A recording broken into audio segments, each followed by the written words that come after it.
11वीं शताब्दी में आपको ये पता है कि सुमात्रा आइलैंड जिसके ऊपर इंडोनेशिया बैठा हुआ है वो भारत के अंडर में था, पेट्रोनेज के तहत। मतलब कि ठीक है, हमने कहा हम इसके ओनर हैं, बट आप इसका टैक्स वसूली करिए, जो आने जाने का टैक्स लगता था आप संभालिए। कमिंग फॉरवर्ड अगर मैं बोलूं, अभी जब नीदरलैंड्स गए हुए थे प्राइम मिनिस्टर मोदी, तो वहां से 21 कॉपर प्लेट्स लेकर आए जिसके ऊपर हमने बात की थी। इन कॉपर प्लेट्स के ऊपर क्लियरली ये मेंशन था कि the Malacca state belongs to India. अब इसको चोरी करके डच मिशनरीज नीदरलैंड्स लेके गई थी, जो अभी हमें रेट्रीब्यूशन मतलब वापस हमें दिया जा रहा है। कहने का मतलब ये है कि ये पूरा एरिया इंडोनेशिया, मलेशिया, मलक्का, ये सब चोला किंगडम के समय से आता था। 10वीं, 11वीं, 12वीं, 13वीं शताब्दी तक भारत का दबदबा था। मोदी जी के वहां जाने से बहुत सारे हमारे जो हिस्टोरिकल एंशियंट कल्चरल लिंकेजेस हैं वो दोबारा आते हैं।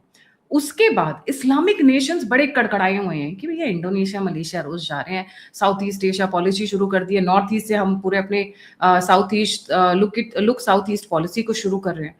ये जो मोदी जी गए हैं, इसका बहुत बड़ा मैसेज जा रहा है कई सारी कंट्रीज को।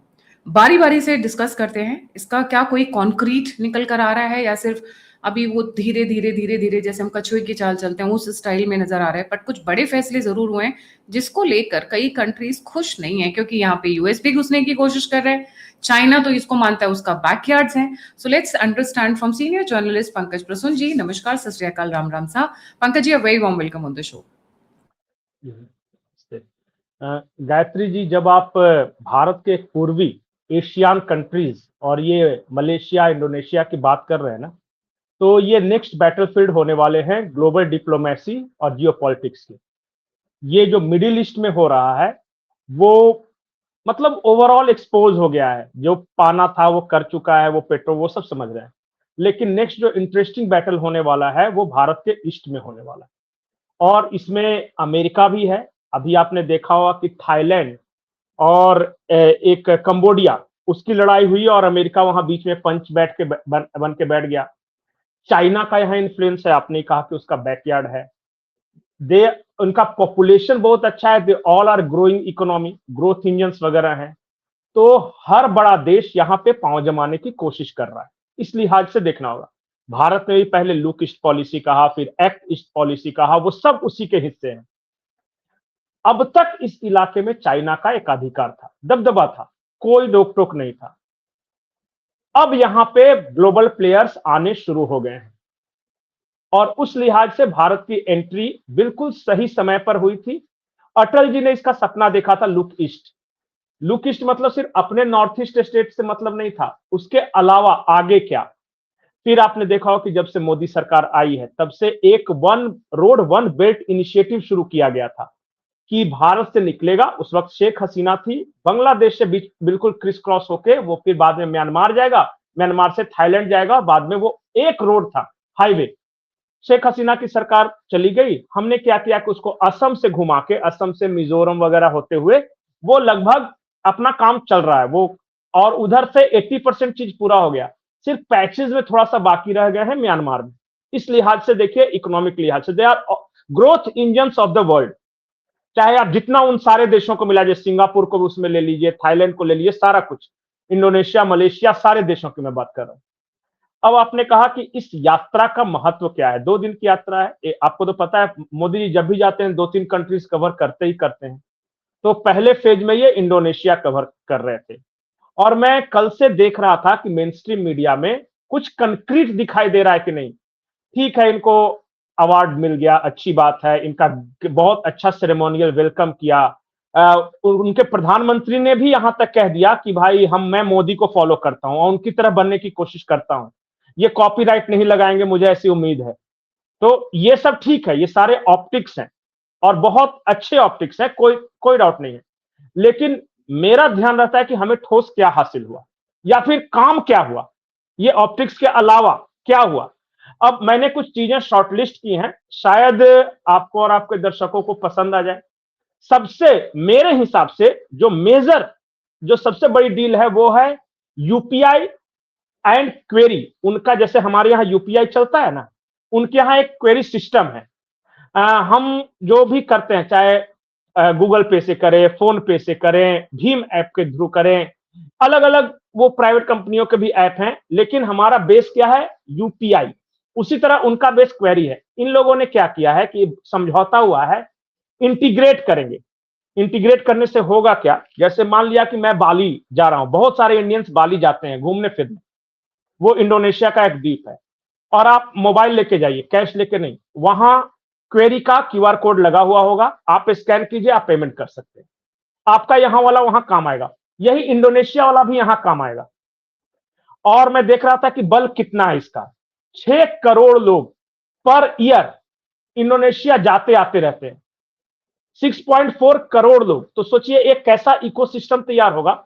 इसमें सबसे ज्यादा संख्या है छोटे और मंझोले उद्योगपतियों की, बहुत बड़े बड़े में नहीं, मैं टाटा बिरला अंबानी की बात नहीं कर रहा हूं, बहुत सारे ऐसे लोग हैं जो छोटे छोटे चीजें इंपोर्ट एक्सपोर्ट करते हैं।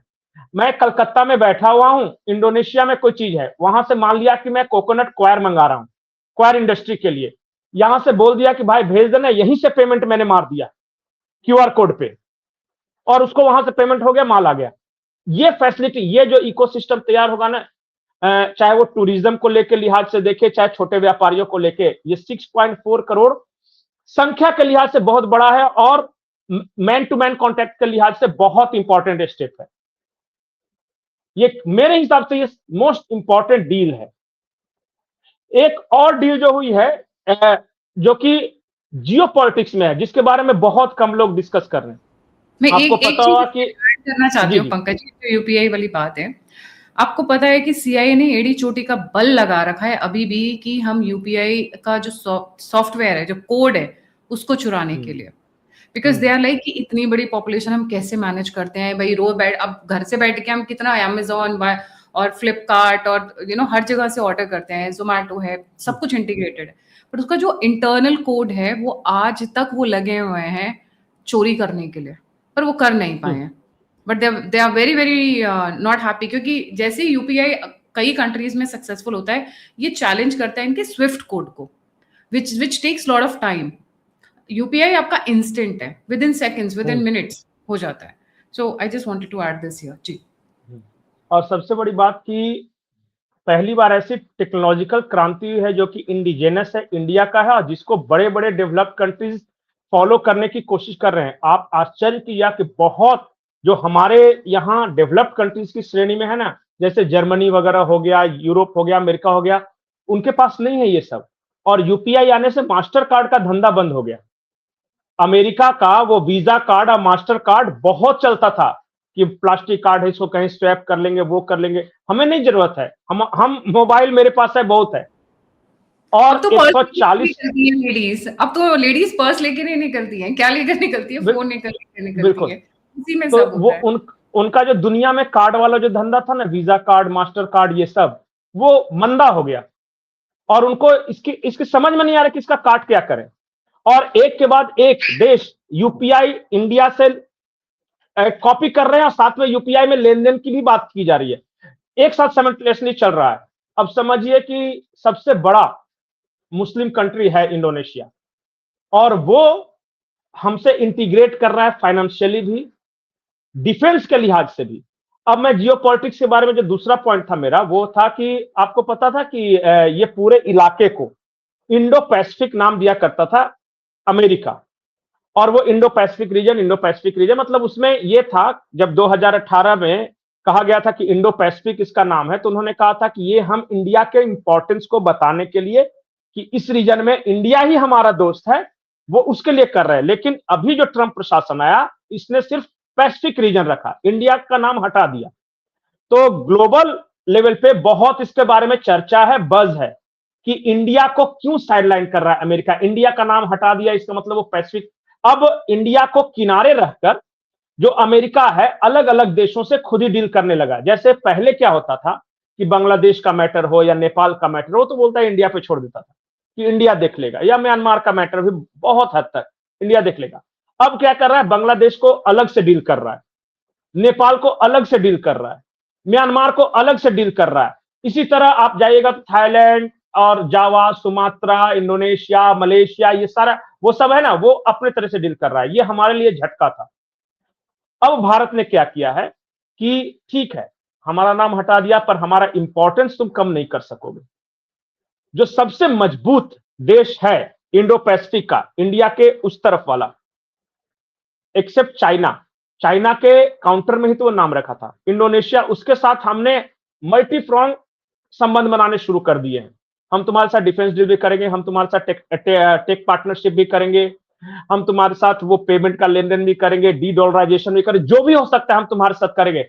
हम इंडिया और इंडोनेशिया ऐसे इंटीग्रेट करेंगे कि हमें उस इलाके से निकाल बाहर करने की ट्रंप की कोशिश फेल हो जाए। उस लिहाज से यह दौरा बहुत जरूरी है।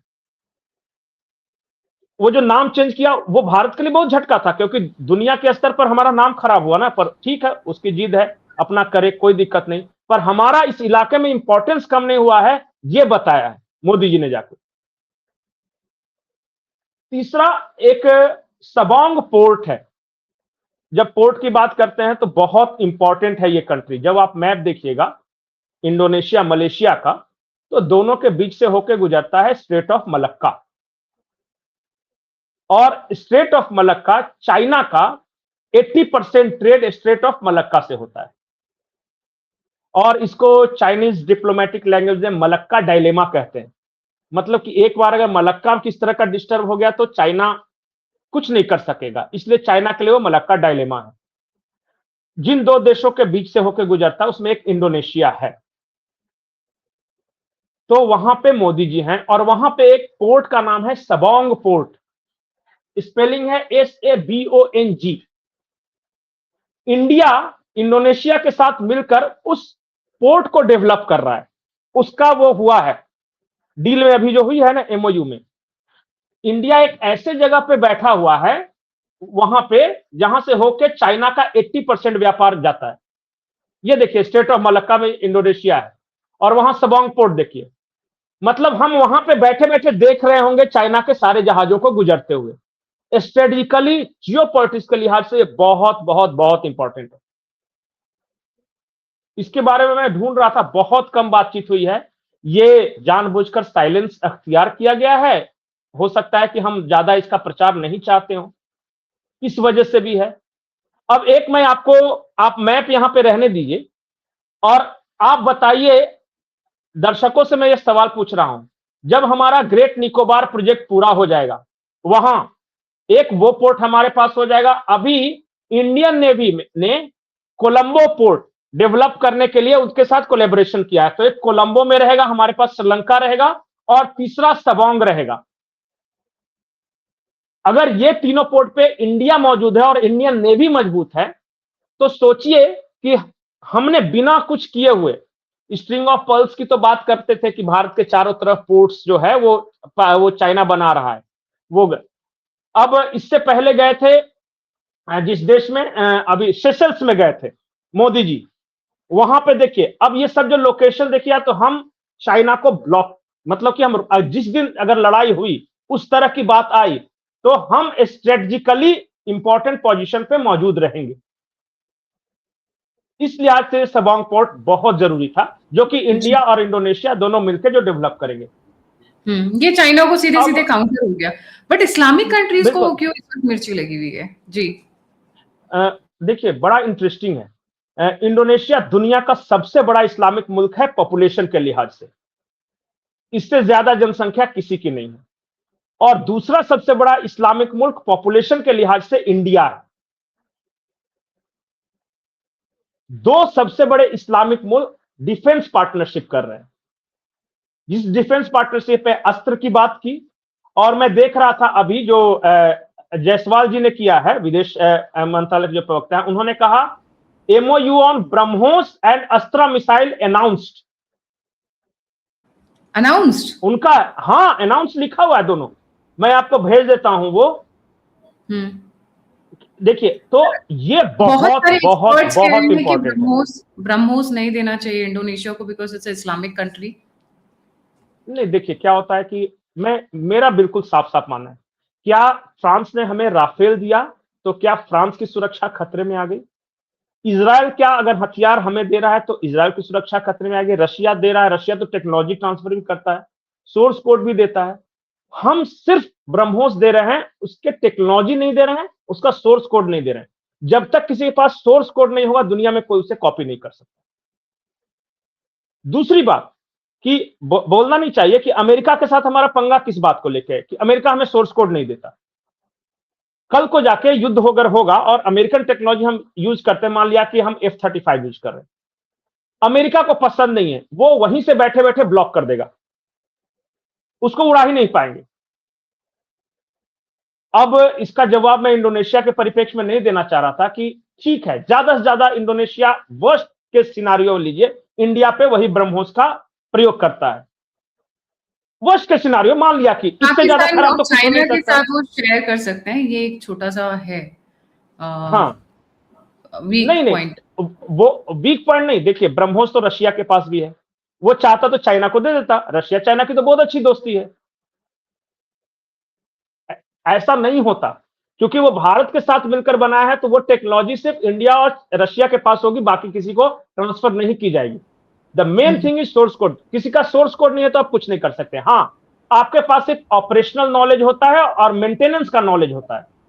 भारत ने अगर मान लिया कि किसी देश से कुछ, मान लिया कि S-57 हम ले रहे हैं, कल को जाके हम मान लिया कि वर्ष के सिनारियो में हमने उसका उपयोग रशिया के खिलाफ करने की कोशिश की, रशिया वहीं से ब्लॉक कर देगा। भारत अगर उस तरह का अगर पता चला भारत को कि ब्रह्मोस को कुछ ऐसे देशों में बेचने की योजना बना रहा है, हम यहीं से उसको ब्लॉक कर देंगे, खत्म हो जाएगा वो। ये है टेक्नोलॉजी। तो ऐसा नहीं। अच्छा, रही बात इस्लामिक कंट्रीज की, आप बात करें, हमने तो इस्लामिक कंट्रीज, एक तो इंडोनेशिया के साथ की जो सबसे बड़ा पॉपुलेशन है, पॉपुलेशन के लिहाज से, पैसे के लिहाज से UAE बहुत इंपॉर्टेंट है, उसके साथ भी हमने डिफेंस डील साइन किया है। वो भी चाह रहा है कि ब्रह्मोस हमें दे।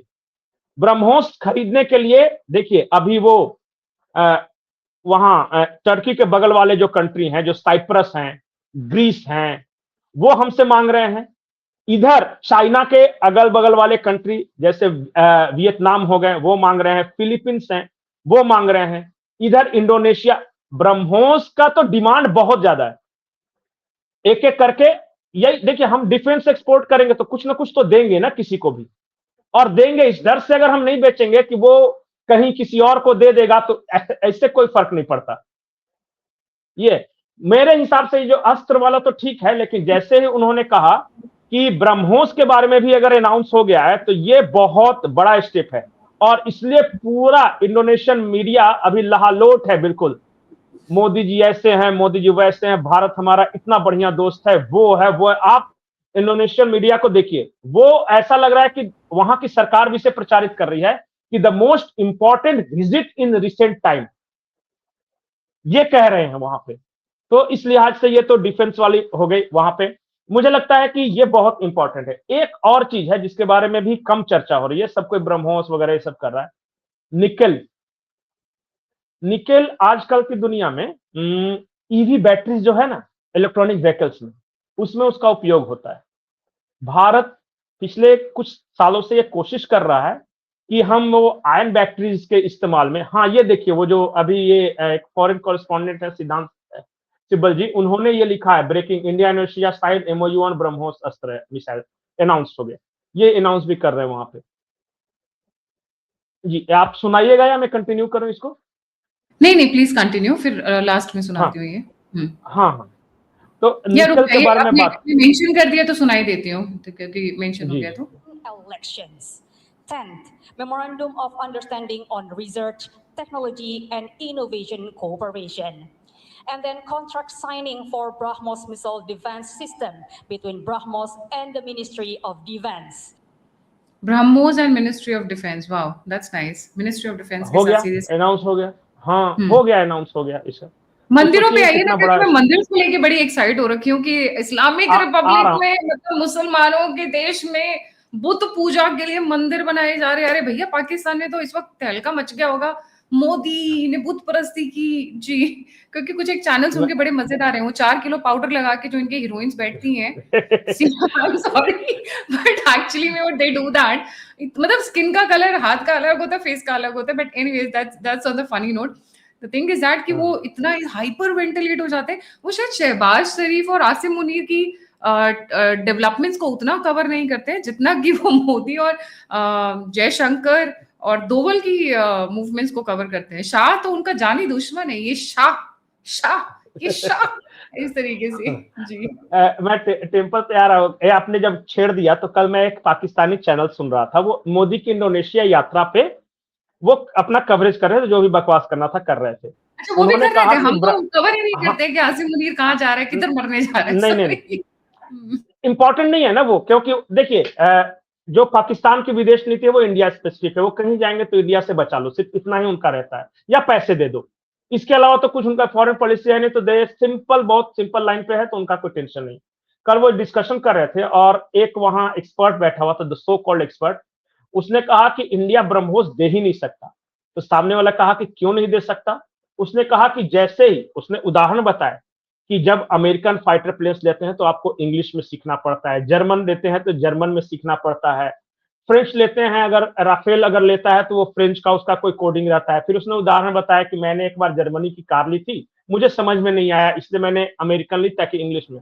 उनका नॉलेज का लेवल देखिए। फिर वो कहता है कि ब्रह्मोस दे तो देगा पर हिंदी कैसे समझेगा? मुझे ये भी मतलब पाकिस्तान का डिफेंस एक्सपर्ट है वो। देखिए, मेरे बोला को ना जब सिंक्रोनाइज करना। होता है मैं तभी पाकिस्तानी वाली साइड को कुछ भी खोलती हूँ। अब तो इंडिया में इनके चैनल्स फिर से स्टार्ट हो गए हैं। ARY के channels have started, entertainment channel, जो कि बैंड थे। ये बीच-बीच में पता नहीं कौन है ministry of information and broadcasting में, जो कि गोची करते हैं और फिर इनके स्टार्ट हो जाते हैं। फिर इनके सीरियल आने शुरू हो जाते हैं। नाउ कमिंग टू पाकिस्तान, आपको जब भी एंटरटेनमेंट चाहिए और आपको ये समझना हो कि पुअर अंडरस्टैंडिंग ऑफ क्या होता है, कि हम आज से 25-40 साल पहले कैसे सोचते रहे होंगे जब अनपढ़ रहे होंगे या अनजान रहे होंगे, तो उसके लिए आप पाकिस्तान के सीरियल्स, ये पाकिस्तान के टीवी चैनल देख लीजिए, आपको बिल्कुल समझ में आ जाएगा कि किस वहां के लेवल पे न्यूज बात। चैनल्स वहां के न्यूज़ न्यूज चैनल। चैनल्स मेरे लिए बेस्ट सोर्स ऑफ एंटरटेनमेंट है। देखिए, चूंकि सीरियल्स वगैरह मैं देखता नहीं, तो मैं इंटरटेनमेंट के लिए भी न्यूज ही देखता हूं, तो मैं फिर उनको लगाता हूं कि ये क्या कह रहे हैं अलग अलग टॉपिक पे, और वो जैसे जैसे राय देते हैं, कभी कभी मैं कंफ्यूज कर जाता हूं कि मतलब कि हम तो कुछ है ही नहीं। एक ने क्या कहा था, वो कल ही इस इंडोनेशिया वाले में ही कह रहा था कि जी, इंडिया के साथ इंडोनेशिया का जो संबंध है ना, वो मुस्लिम ममालिक पे हमला है। मतलब कि उनका जो मुस्लिम उम्मा, क्या बोलते हैं, उम्मा। मुस्लिम हाँ ब्रदरहुड, उम्मा। हाँ, उम्मा, हाँ हाँ। मुस्लिम ब्रदरहुड। तो देखिए ना, यूएई भी इंडिया के साथ कर रहा है, नजदीकियां बढ़ा रहा है, और इंडोनेशिया तो इसलिए बढ़ा रहा है क्योंकि पाकिस्तान से जलता है। अब ये इंडोनेशिया पाकिस्तान से क्यों जलता है? उनका अपना रीजन था कि हमने परमाणु बम बना लिया और उन्होंने नहीं बना सका, इसलिए वो जलता है। हाय, अब उनका एकदम यही खुश रीजन रहेंगे, है। हाय। हाँ। जी। अब खैर, वो मैं उनके बारे में बात करके आपका समय वेस्ट नहीं करूंगा। तो मैं ये कह रहा था कि आपने कहा टेम्पल, ये यूएई के बाद दूसरा ऐसा मुस्लिम देश होगा जहां पे इंडिया की मदद से टेम्पल का रिनोवेशन हो रहा है।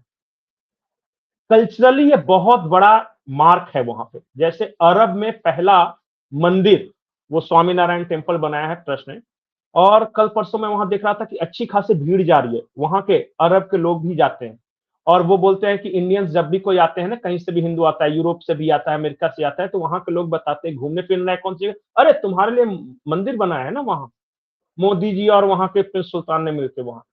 तो अरब महिलाओं के बीच में वो बहुत ज्यादा सेल्फी उल्फी, बहुत सारा मैं दिखा दूंगा, वहां की महिलाएं जाकर सेल्फी ले रही है कि व्हाट्स एन अमेजिंग प्लेस, क्या है वो, उनको क्यूरियोसिटी है कि क्या है ये, और क्या उसके बारे में फिर कहानी वगैरह, वो बहुत तरह के अब तो वीडियोस भी बनाने लगे।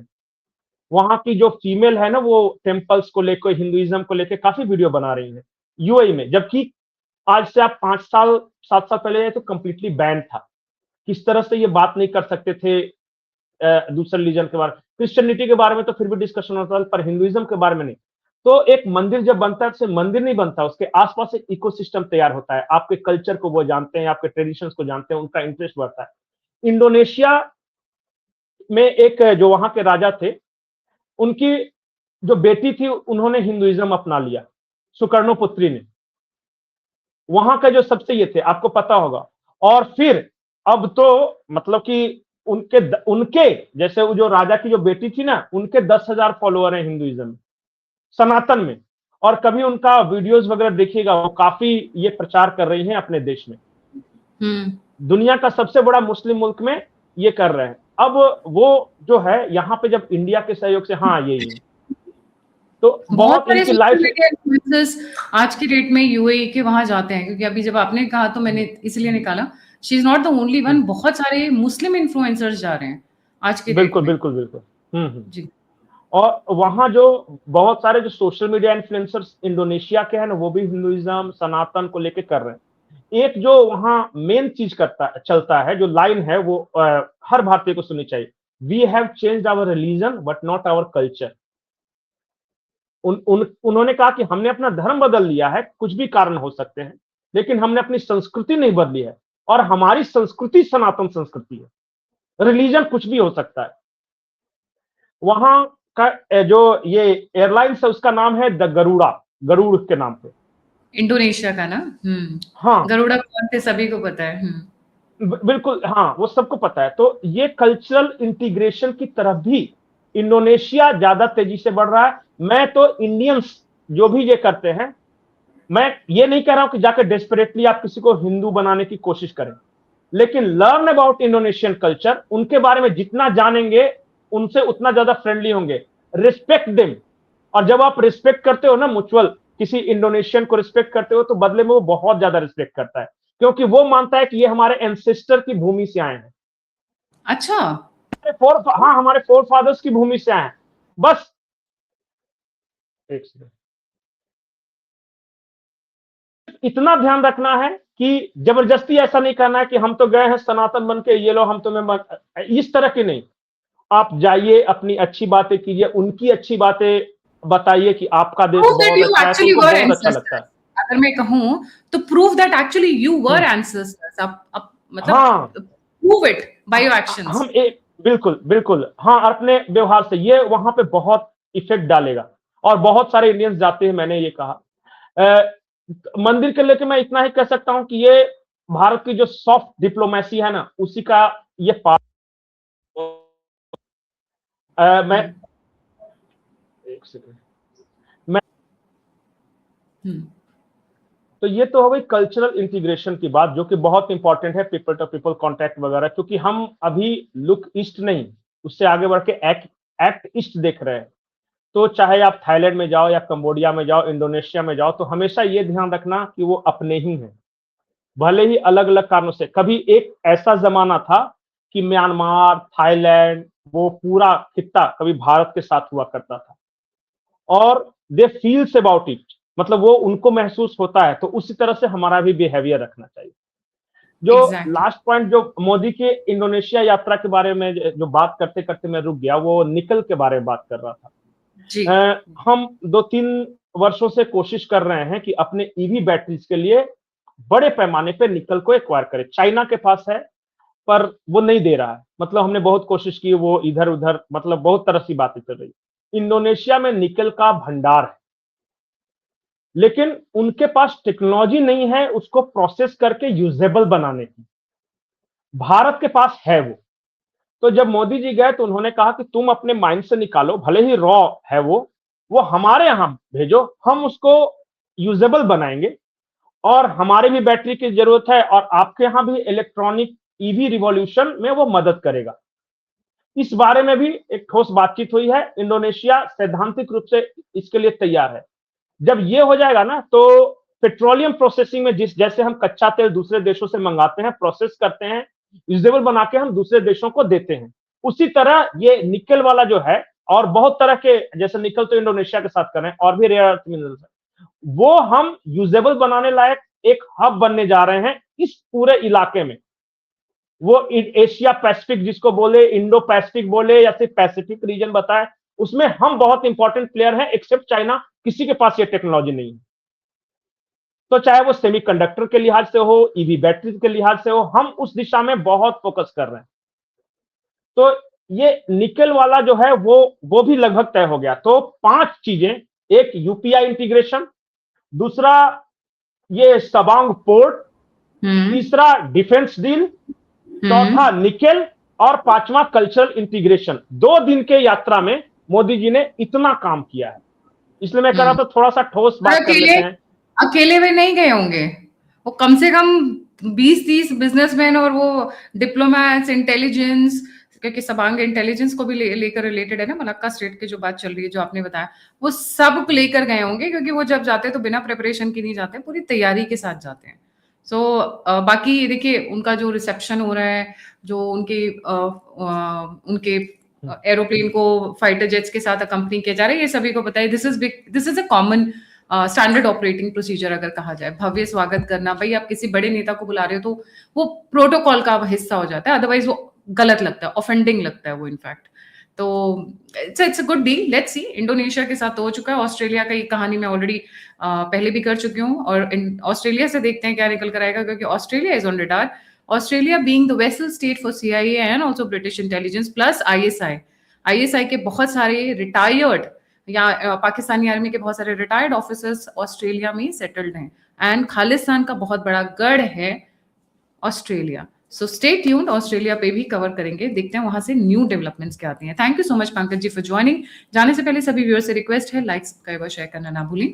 अगर आप मुझे कंट्रीब्यूट करना चाहते हैं तो दिए हुए नंबर और UPI पे आप मुझे सहायता कर सकते हैं। आप मुझसे जुड़ना चाहते हैं, इन्फॉर्मेशन शेयर करना चाहते हैं, तो सभी के सभी लिंक्स डिस्क्रिप्शन बॉक्स में। इसी के साथ जय हिंद, जय श्री राम, हर हर महादेव।